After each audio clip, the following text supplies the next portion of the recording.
Let's talk about the word inspiration. Ano ba ang ibig sabihin nitong salitang 'to? Lagi natin 'to ginagamit as Christians, no? The Bible is the inspired word of God. All scriptures is given by inspiration of God. I mean, you can easily understand the literal meaning of this word, no? Kasi in the Greek, it's composed of two words. Theos, meaning God, and pneuma, meaning breath. So, pag kinombine mo siya, ibig sabihin nito, God breathe, hininga ng Diyos. Okay? So, it's very easy to understand literally. Just like when you say apple of the eye. Pero kapag yun ang ginamit mo, you're sort of puzzled, no? How does this work? Nagets nyo?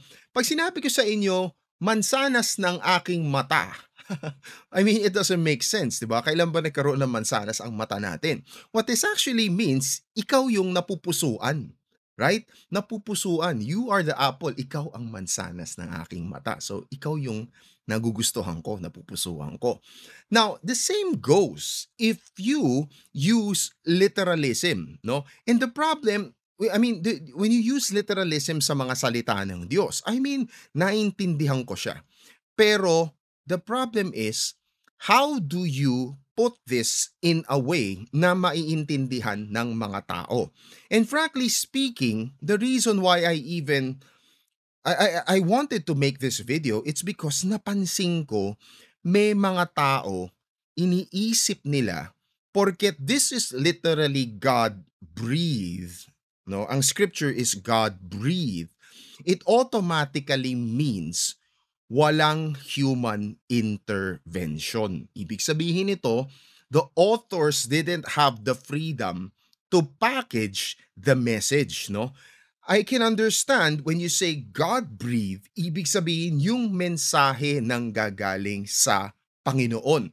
But the problem with that is medyo clumsy yung pagkakaunawa natin.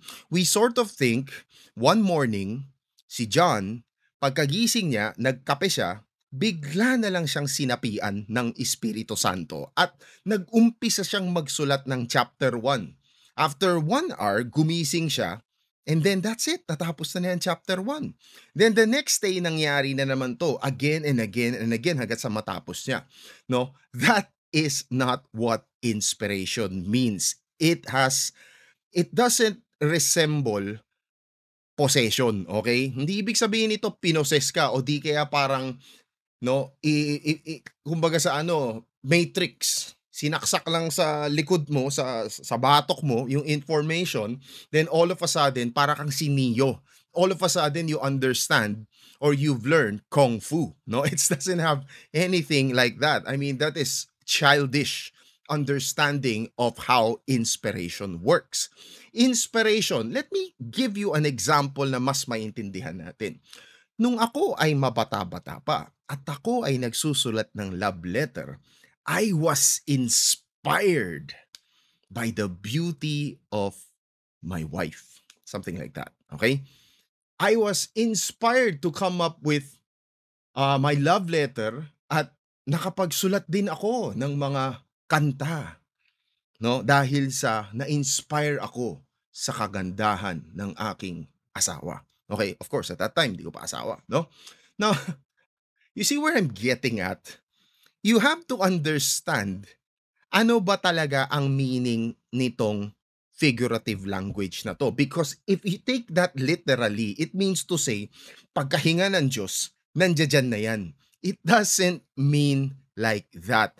What this means is that God wants to give his message to us and he uses human authors, he guides the human authors in order for the human authors to package the information na gustong ipadala sa atin ng Panginoon. Okay? Hindi ibig sabihin nito na possess siya. All of a sudden, paggising niya, natapos na niya ang Biblia. Hindi ganun ang ibig sabihin ng inspiration.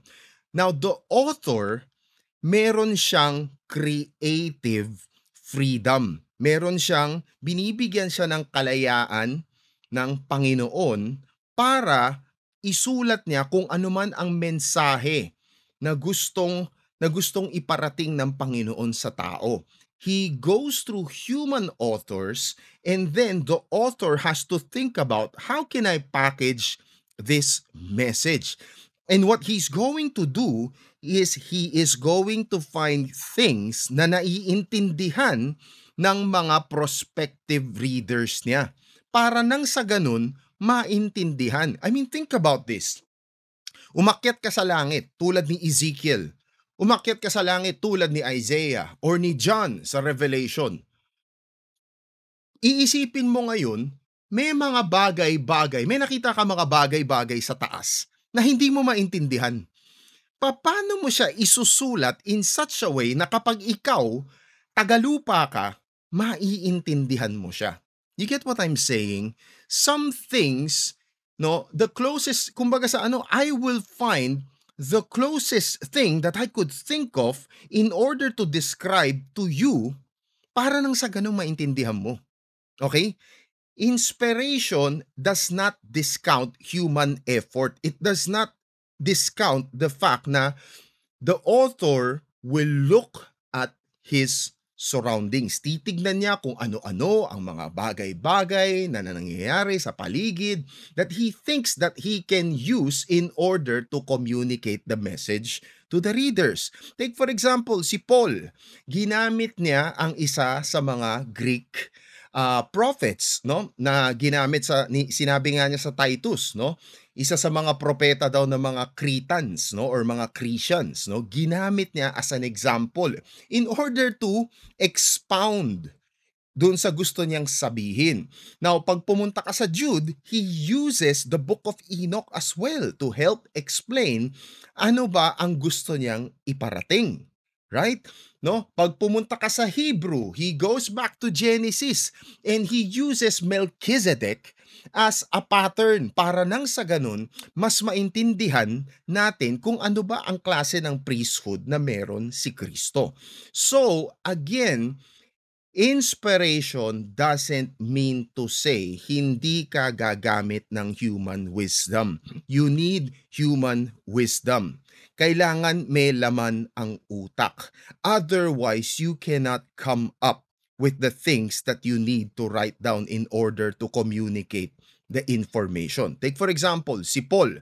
Sa tingin nyo ba, magagamit siya ng Panginoon, no, kung wala siyang alam tungkol sa kultura ng mga Griego, kapag hindi niya naiintindihan ng mga Romans, kapag purely nakafocus lang siya sa mga Jew?